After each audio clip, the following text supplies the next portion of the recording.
Welcome to my channel Supriya homely kitchen. আজ আমি আপনাদের কাছে নিয়ে এসেছি সয়াবিনের তরকারি, নিরামিষ সয়াবিনের তরকারি। তার জন্য কড়াইতে তেল দিয়ে দিলাম।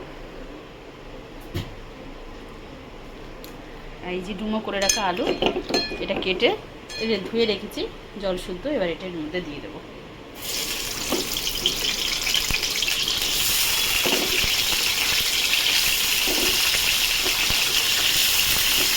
আলুটা ভেজে ফিরছি।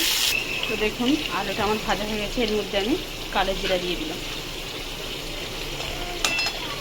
কালো জিরাটা হোক, সেটা এখন বন্ধুরা। এবারে আমি এর মধ্যে একটা গোটা কেটে রাখা টমেটো দিয়ে দিলাম, বেশ কিছুটা আদা দিয়ে দিলাম।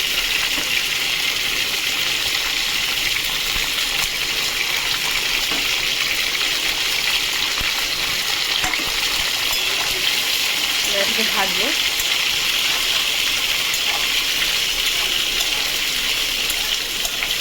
ভেজেছি। তো এবার বন্ধু আমি এক একে মশলাগুলো দিয়ে দেবো।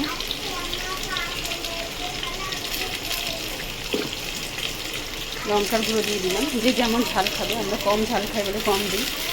লঙ্কার গুঁড়ো দিয়ে দিলাম, হলুদের গুঁড়ো দিয়ে দিলাম, হলুদের গুঁড়ো দিয়ে দিলাম, জিরার গুঁড়ো দিয়ে দিলাম, ধনের গুঁড়ো দিয়ে দিলাম। এটাকে নাড়াচাড়া করবো।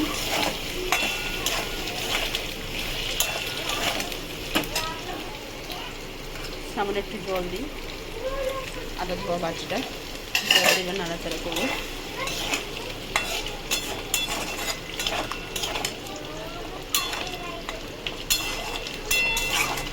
ফিরছি বন্ধুরা। দেখুন বন্ধুরা, মোটামুটি কষা হয়ে গেছে। এবার আমি এর মধ্যে এই সিদ্ধ করে রাখা সয়াবিনটা দিয়ে দেবো। শুধু জল দিয়ে একটু সামান্য নুন দিয়ে সিদ্ধ করে রেখেছি, দিয়ে দিলাম। এবার এটাকে ভালো করে নাড়াচাড়া করে কষবো, যাতে মশলাটা ঢুকে সয়াবিনটার ভেতরে। এখন এই কালারটা কত সুন্দর এসছে দেখুন।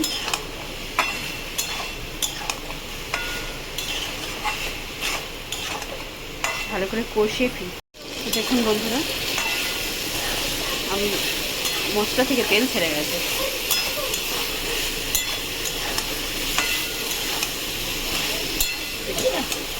কালারটা এসছে দেখুন।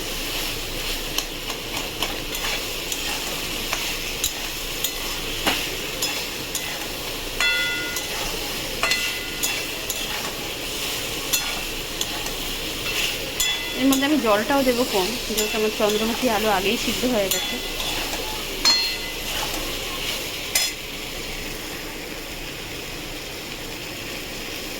দেখুন বন্ধুরা, এর মধ্যে আমি জল দিয়ে দিচ্ছি। এটুকুনি জল দিলাম বন্ধুরা।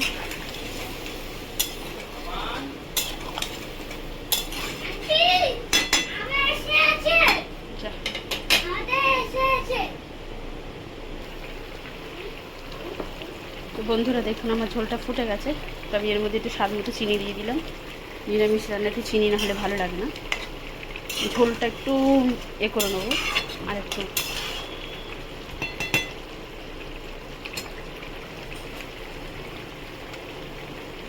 নুন দিইনি তো আমি আগে। এবার নুন দিয়ে দিলাম বন্ধুরা, স্বাদ মতো বুঝে নুনটা দিতে হবে, যেহেতু সয়াবিনে নুন দেওয়া ছিল। আর একটু হোক। তো দেখুন বন্ধুরা, ঝোলটা কমে গেছে। তো আমি এর মধ্যে ফাইনাল টাচ দিয়ে দিই, একটু গরম মশলা দিয়ে দিই।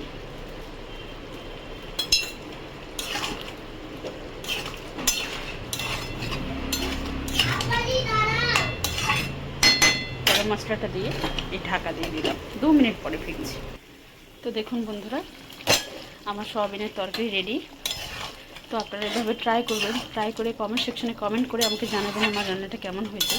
আর আমার চ্যানেলটা লাইক অ্যান্ড সাবস্ক্রাইব করে দেবেন। Thank you for watching.